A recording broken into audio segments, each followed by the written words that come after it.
It's my feel-good breakfast show.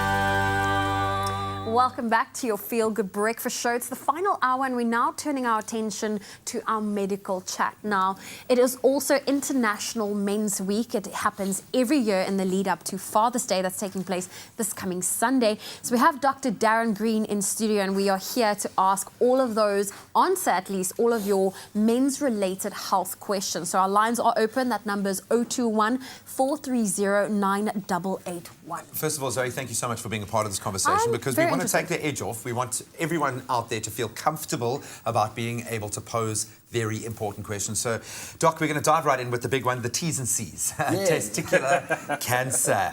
I think this is something that plays on certainly men my age very much on my mind at the moment. I'm approaching the 40-year-old mark where I know my tests need to intensify, but lay us to rest here or at ease. What is the current condition at the moment when we talk about testicular cancer? Where do we sit medically? Sure. So I think the big thing is knowing the two cancers in men predominantly are testicular and prostate. Everyone tends to focus on the prostate. Yeah. But testicular specifically is an extremely preventable cause of death in males because if you pick it up early, you can do a lot about it, and so can you about prostate.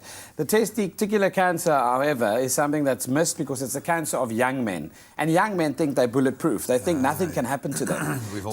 There we have a testy in all its glory. So what we need to understand is that testicular cancer presents often with a painless mass. You can see there's a tumor on the outer aspect of the testy itself. And what you actually often don't know is that if you don't examine the testy regularly to feel that contour change or an additional lump, etc., you won't know that that tumor is there. And then it grows and grows and grows. And often people only present with this cancer, the young men, when it's already spread to the regional lymph nodes, giving you abdominal pain and even metastasis to the bone, which is much too late then. So we actually trying to advocate that men become aware of this cancer between the ages of 20 and 35. So just like a woman needs to be doing regular self-checks, a man needs to be doing the same. Exactly. And often we find it quite interesting that the partners often discover that the testes is abnormal. As a male, you need to take ownership of knowing what a normal testes feels like to detect abnormality, and the frequency we recommend checking your testes is once a month. Okay. Now, Dr. Darren Green, we've spoken about prostate cancer, but has science evolved to the point where, beyond the rectal exam? A lot of men want to know this answer right now. A lot of men. Of course, okay. and I don't know why we lay so much effort on it, because, I mean, if you think about the actual examination, the poor ladies have to go for pap smears annually as well. But if you think about the rectal examination, when you look at the size of the rectum and the size of an average doctor's finger, the correlation of size is really not the issue. It's more an invasion of privacy. I think that's the issue. And that's why it's so sensitive. So what we look at is also taking a clinical history first, looking for what they call the LUTS symptoms, the lower urinary tract symptoms. Those are signs that the prostate has started enlarging and then leads to a poor stream, so the pressure when you go to the loo is diminished, for example. You also then have a bit of dribbling afterwards. It doesn't cut off like it should, and you could have urgency or frequency where you go too much and it feels like you have a massive amount of urine to pass and only a little bit comes out. So those are warning signs where you need to then obviously have your urine checked for infection first and then consider that your prostate be checked. Obviously we advocate from the age of 40 or 35 already that you start examining your prostate examined. So there's a hormone test that can be done on blood that gives you an indication as to the prostate-specific antigen level. It's called a PSA test. There's also obviously the digital examination, which is very useful in the sense of detecting the contour, the size, as well as the degree of enlargement of the prostate. And then that is confirmed accurately with a sonar, where we can actually give it an approximate volume and mass. And then obviously we can identify any cysts or tumours. Okay, well, we're going to talk about some of the preventative methods that we can use to tackle both of those cancers and also get into balding, something affecting a lot of men out there. Please weigh in with your questions, 021 430 9881. It's my feel-good breakfast show. So we're talking men's health with Dr. Darren Green. We've weighed in on testicular and prostate cancer. We've got a caller on the line right now, Anonymous. Very good morning. Thank you so much for joining the conversation. What's your question? Môre, ja, ek sukkel al 4 jaar om te knyp. So Dit is seker maar 'n probleem. Good question. Very good question. I think right on the money there, Doc. That's called incontinence, when you can't control, basically, when you cut off the urine supply and you can't actually feel when it exits. So there are many causes for that. The control of the bladder is something that's controlled on three different levels. From the brain, there are connections that connect to the spinal cord. The spinal cord comes all the way down, and it's also got then nerves that branch off the spinal cord to the bladder itself.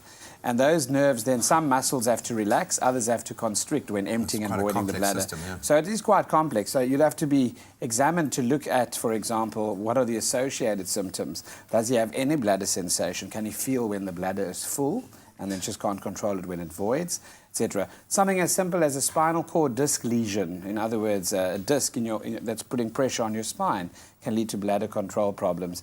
And if it's been that long, or 4 months, the cause is unlikely to be an infection or something like that. One certainly would do some investigations. So I would recommend that he sees a urologist. A urologist. To start off with the assessment of the bladder function. And then, obviously, according to what they've excluded, he might need to see a neurologist as well. Okay. All right, thank you. Anonymous, I think a very brave question to ask, and one that is probably on a lot of men's minds out there. Continue to call us. Our number is 021 430 9881. Now, Dr. Darren Green, I want to ask you about men's balding. I know that it happens with age, but also it affects a lot of young men, and it also affects your self-confidence. It does indeed. I think dealing with loss as you get older is a big thing for both females and males, but men specifically are very often ego-driven, but also the ability to protect and provide and be bravado and strong are images that have been traditionally associated with cavemen having long hair, etc., etc. Interesting, however, that, there are different schools of thought about balding.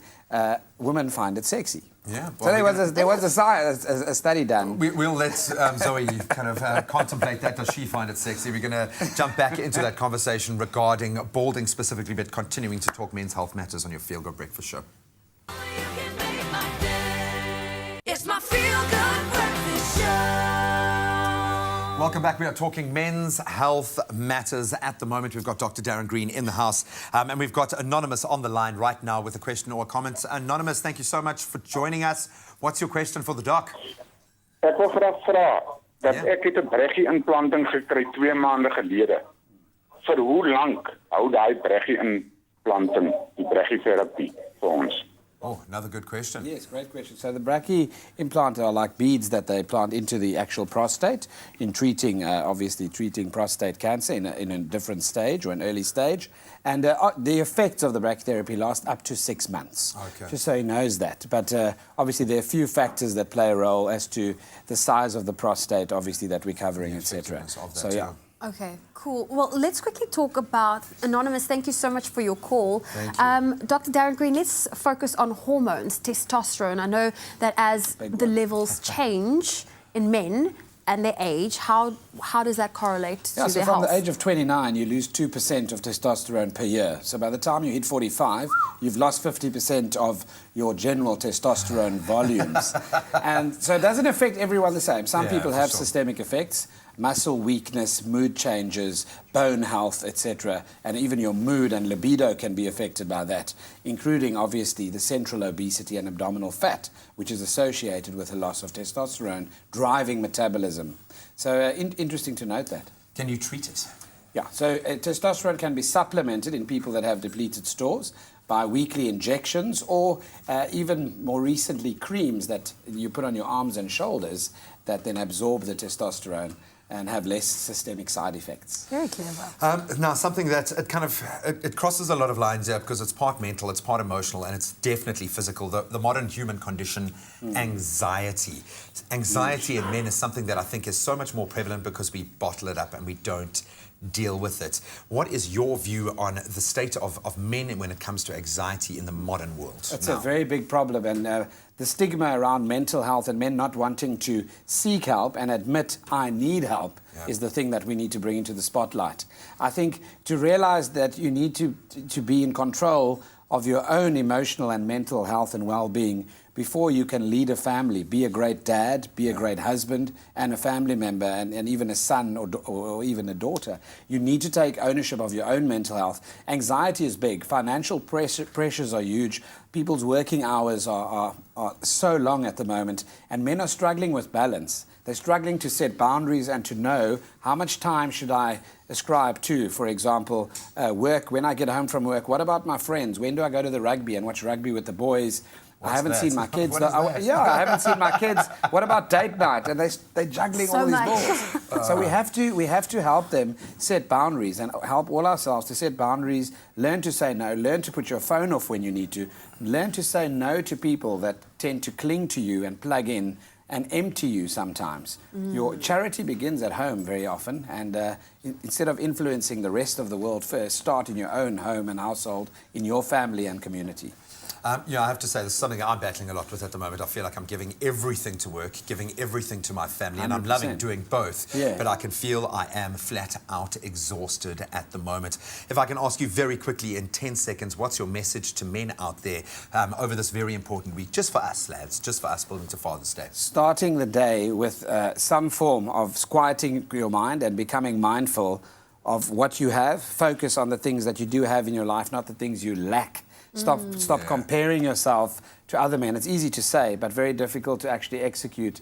And look at the things that give you lasting happiness rather than the things that expire with time.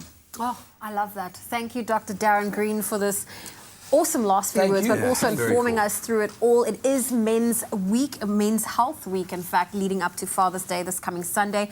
That was our medical chat for you on this Tuesday morning.